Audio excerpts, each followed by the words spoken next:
This is Motorola Moto E32s, and today I would like to demonstrate that you can increase the amount of megapixels that your rear camera uses on this device.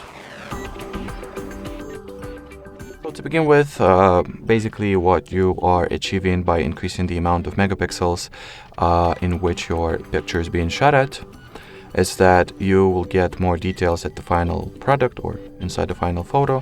So basically, in order to increase this value, you've got to go into camera settings, open the rear photo resolution section, and set the value to be 16 megapixels. That's the maximum amount the camera on this phone allows you to, well, opt for. And now once you take the photos of some object, it will have, significantly more details than if you would, shoot this photo at the lower amount of megapixels. So that will be pretty much it. Thanks for watching, and bye-bye.